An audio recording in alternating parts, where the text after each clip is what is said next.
Welcome back to FOXSOUL's Black Report. Well, a federal judge has thrown out a lawsuit filed by black farmers. Now, the farmers claim the government broke a promise to pay off their debts. The suit could pressure the government to keep its word and restore funding, which was dropped after some white farmers filed legal challenges. That's right. They argue the exclusion of white farmers was a violation of their constitutional rights.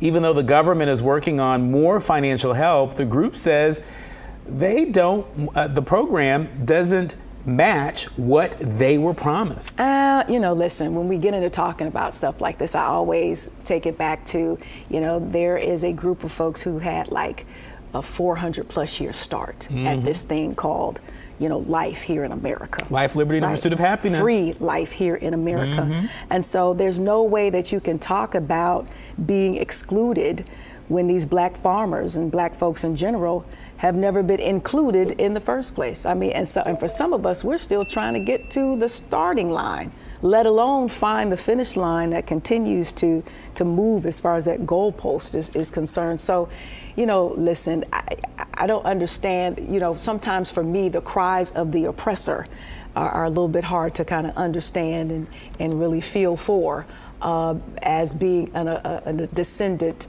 immediate descendant of a oppressee.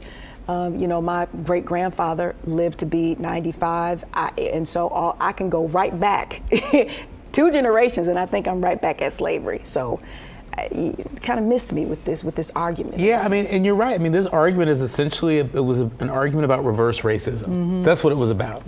And so, I think it was the American Rescue Plan, there was a lot of money that was set aside for black farmers and farmers of color. I think specifically black and native farmers, if I remember correctly. And you had white folks that got mad and said, wait a minute, those dollars should be available to all farmers, right? And so Congress, under pressure, had to change that. And so the replacement program, which was created last year, provides $3.1 billion to help distressed farmers of any race with their debts, and only $2.2 billion for farmers who experience discrimination in USDA farm loans. Yes, y'all, this is happening in 2023. And even if you're going to spread the love, just at least acknowledge the plight of the black farmer from day one.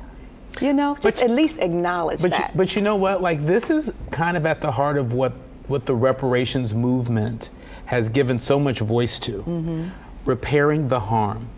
And the program was created to make black farmers and Native American farmers of color, whole. That's why it was created, right? And then you have white folks that jumped up and said, well, what about us, right? And so that flies in the face of what should be the central focus of the work, which is to repair the harm. But when you acknowledge, that lays fruit, in my opinion, to what is rightfully deserved. It brings about the justification, but you have to at least acknowledge that these black farmers have been discriminated against and denied from day one.